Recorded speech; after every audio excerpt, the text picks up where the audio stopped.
Also developing this morning, the president-elect's foreign policy could also be taking shape. The Wall Street Journal reporting that Trump is exploring ideas to end the war in Ukraine, which would fulfill a campaign promise of his. One option includes forming a demilitarized zone and letting Russia claim the territory that they currently occupy.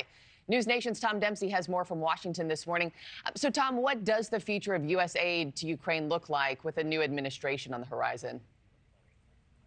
Hey, good morning from the White House, Markie. Look, the United States has provided $60 billion and counting in military assistance for Ukraine during this war. And as we know, President-elect Donald Trump has been very critical of President Joe Biden's handling of the war. So we could see much more of a push to bring Russia and Ukraine to the negotiating table. During the campaign for the presidency, this most recent one, President-elect Trump frequently brought up the soaring price tag of the war and how he could bring an end to the conflict quickly if he were in charge. The Wall Street Journal reports on possible proposals we may see, all of which involve freezing the war in place.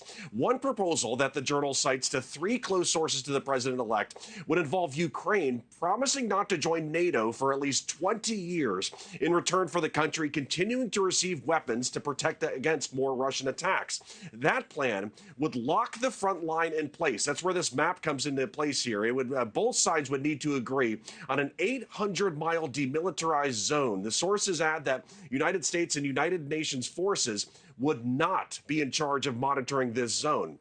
A member of President-elect Trump's team telling the Journal, quote, "We can do training and other support, but the barrel of the gun is going to be European. We are not sending American men and women to uphold peace in Ukraine, and we are not paying for it. Get the Poles, Germans, British, and French to do it." Now, in the meantime, we could see a push by President Joe Biden's team to provide as much as $9 billion in aid to the Ukrainian military before President Biden leaves office. Also, another very important voice in all this, Ukrainian leader Vladimir Zelensky, who says he's not really heard of any of these push for negotiating, and he's been very clear in the past that he does not want to cede any sort of land to Russia, Markie.